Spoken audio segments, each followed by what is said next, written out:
Does that. But first, we begin with Maya Moore, the WNBA star who put her career on hold in 2019 to help Jonathan Irons, an innocent man who was freed yesterday after being convicted on burglary and assault charges back in 1998. This was them this morning. In that moment, I really felt like I could rest. I mean, I've been standing and we've been standing for so long, and it was an unplanned moment where I just felt relief, and it was a kind of a worshipful moment, just dropping to my knees and just being so thankful that we made it. And, you know, when I stepped away two springs ago, I just really wanted to shift my priorities to be able to be more available and present to show up for things that I felt were mattering more than being a professional athlete. That was on Good Morning America this morning. Now, for those who don't know, this is Maya Moore's resume. This is what she walked away from when she decided to put her career on hold to help get the wrongful conviction of Irons overturned. Moore is a four-time champion. She was in the prime of her career. Perk, what is your reaction to this news?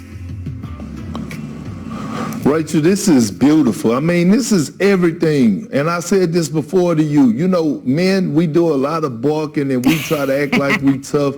But women really are that backbone. Women want the smoke. Speak. And what she did was she led by example. And she did a wonderful job at it. And listen, I applaud Maya Moore because she walked away from her livelihood, Rachel, her job, the things that, you know, her job that provided her to put food on the table and clothes on her back to go and address an issue for us in social justice and things to that nature and stand for what's right.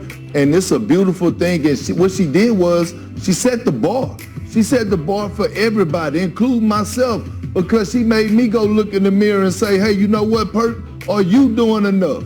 Are you doing enough out here in the community and standing for what's right? So what Maya Moore has done and what she's doing, it speaks beyond volumes, and I love it, and she needs to be a roses, daisies, tulips, every flower imaginable, because I'm so proud of her right now. She's a definition of a role model. She's a definition of an example, as Perk said, because not only does she perform at the highest levels in her sport, but obviously she created something that was important to her. She chased it. It was a difficult process. She was there putting on the time and effort as nobody was paying attention, which is at the highest level that you could ever ask for someone to be, to want to emulate. And I almost feel like there should be an award created to be named after her, because that way it would encourage others in her situation and even below to follow in her footsteps. Yeah, absolutely. That is a great idea. And guys, we talk about some of the natural gifts that athletes are born with, right? Like whether it's height or intelligence or leadership or jumping ability, things that make them who they are. We have learned so much about Maya Moore, about other gifts that she has. She has exceptional compassion. She has Hall of Fame sacrifice, right, and humility.